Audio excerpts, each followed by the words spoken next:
ஓம் நம சிவாய. ஓம் நம சிவாய. ஓம் நம சிவாய. அன்பான சிவ அன்பர்களே, கடந்த நாட்களில் நம்ம சிவபெருமானுடைய மிகவும் புகழ்பெற்ற ஆலயத்தில் சிறப்பு வரலாற்று இதெல்லாம் நான் உங்களுக்கு வழங்கிட்டு வரேன். அந்த வகையில் நம்ம இன்னைக்கு பார்க்க போகிற ஆலயத்திற்கு பேர் பார்த்தீங்கன்னாக்கா, உலக புகழ்பெற்ற பல்லவ மன்னரின் கட்டிடக்கலைக்கு உதாரணமாக இன்றளவும் திகழக்கூடிய காஞ்சிபுரம் கைலாசநாதருடைய ஆலயத்திலே வரலாற்று சிறப்பை தான் நான் உங்களுக்கு வழங்க போகிறேன். இந்த காஞ்சிபுரம் கைலாசநாதர் பல்லவ மன்னன் மகேந்திரவர்மன் இருக்கார். அவர் ஆளும்போது பார்த்தீங்கன்னாக்கா பல ஆலயத்தை புனரமைச்சிக்கிறாரு, கட்டியிருக்கிறாரு. அவர் ஒரு ஆலய திருப்பனது மிகவும் விரும்பி செய்யக்கூடியவர், விருப்பம் உள்ளவர். அப்படி செய்யும்போது அவருக்கு ஒரு பெரிய தீரா கனவு தேவை ஒன்று, தீரா ஆசைன்னு சொல்லலாம். தீரா ஆசை ஒன்று அவருக்கு இருந்துச்சு. எப்படின்னாக்கா, இந்த சிவபெருமானுக்கு ஒரு ஆலயத்தை மணல் இல்லாமல், செங்கல் இல்லாமல், மரம் இல்லாமல், சுண்ணாம்பு இல்லாமல், உலோகம் எதுவுமே இல்லாமல் ஒரு ஆலயத்தை அமைக்கணும்னு அவருக்கு பெரிய கனவாக இருந்துச்சு. ஆனால் அவருடைய கனவு நிறைவேறல. ஆனால் அதற்கப்புறம் அவர் வழியில் 700ஆம் நூற்றாண்டு ராஜசிம்மன் அந்த கோவிலை கட்டி, அப்படி ஒரு கோவிலை கட்டி முடிக்கிறார்.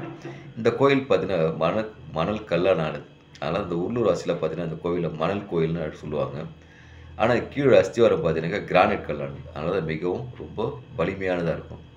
இந்த கோவில் பார்த்தீங்கன்னா ஒரு சதுர வடிவில் இருக்கும். இந்த சிவபெருமான ஆலயம் ஒரு சதுர வடிவில் இருக்கும். அதுக்கப்புறம் பார்த்தீங்கன்னா இந்த கோவில் கோவிலேயே ஒரு சிங்கம் தாங்கிடுற மாதிரி ஒரு அமைப்பு இருக்கும். இது எங்கேயும் பார்க்க முடியாது. அதுக்கப்புறம் பார்த்தீங்கன்னாக்கா 4 மாடி விமானம் கூடிய கருவறை இங்கே பிரபலமாக இருக்குது. அதுக்கப்புறம் பார்த்தீங்கன்னா பிரதான கருவறைன்னு பார்த்தா 9 சன்னதி இருக்குது. வெளியே 7 சன்னதி இருக்கிறாங்க. 2 சன்னதி உள்ள சிவனுக்கு இருக்கிறது.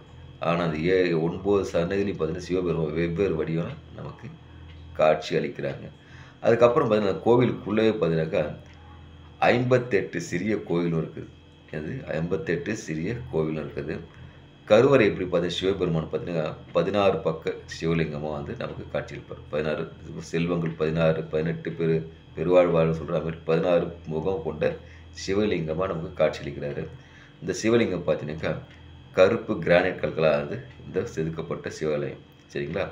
அதுக்கப்புறம் பார்த்தீங்கன்னாக்கா எல்லா கோவிலும் நான் போய் பார்க்கும்போது ஒவ்வொரு கோவிலையும் ஒரு சிவலிங்க வடிவிலேயே ஏதோ இருக்கும். சிவலிங்க வடிவில் தான் இருக்கும், அல்லாத பெயிண்டிங் வடிவில் இருக்கும். ஆனால் இங்கே இருக்கிற ஒவ்வொரு சிலையும் பார்த்தீங்கன்னாக்கா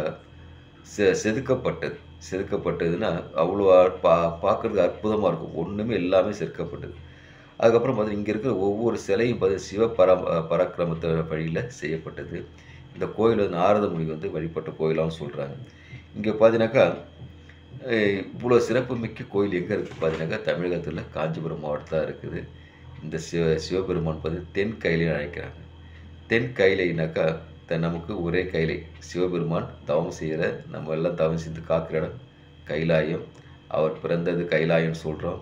ஆனால் அவருக்கு தென்னாட்டு சிவனே போட்டின்னு சொல்கிறோம். அவருக்கு தென் தமிழகத்தில் மிகவும் பிரபலம்ன்றதில் அவருக்கு கைலையில் பிறந்திருந்தாலும் அவருக்கு தென்னாட்டு மீது அவருக்கு அதிக ஈடுபாடுன்றதோட மக்கள் மீது அதிக அக்கறை. தென்னாட்டுடைய சிவனே போட்டு நம்ம சொல்கிறோம். அப்படி தென் கைலைன்னு இந்த சிவன் கோயில் அழைக்கிறாங்க. கைலாஷ்வரர் அவ்வளோ சிறப்புமிக்க தென் கைலைன்னு அழைக்கப்படுற கைலாசநாதர் காஞ்சிபுரத்தில் தான் குடிகொண்டிருக்கிறாரு. அவரை போயிட்டு தரிசிச்சுட்டு வாங்க. இங்கே தரிசிக்க போகும்போது நம்மளை வரவேற்கிற யார் நந்தி தான் வரவேற்பார். இந்த நந்தியும் பார்த்தீங்கன்னா செதுக்கப்பட்டது தான், சிலையாக இருக்கும். அது கல் சிலையாக தான் செதுக்கப்பட்டு தான் இருக்கும். அவ்வளோ அற்புதமானது, அவ்வளோ சிறப்பு வாய்ந்தது. அவ்வளவு என்ன சொல்கிறது, அவ்வளோ சொல்கிறது வார்த்தை இல்லை. அப்படி சொல்லலாம், அப்படி கூட சொல்லலாம். எனக்கு அற்புதமான ஆலயம் இது. இந்த கோயில் போயிட்டு வாங்க, வந்துட்டு சிவபுரம் வாங்கிட்டு வாங்க.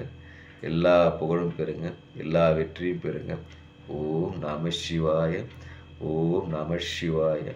அன்பையே விதைப்போம், அன்பை அறுவடை செய்வோம். ஓம் நம சிவாய.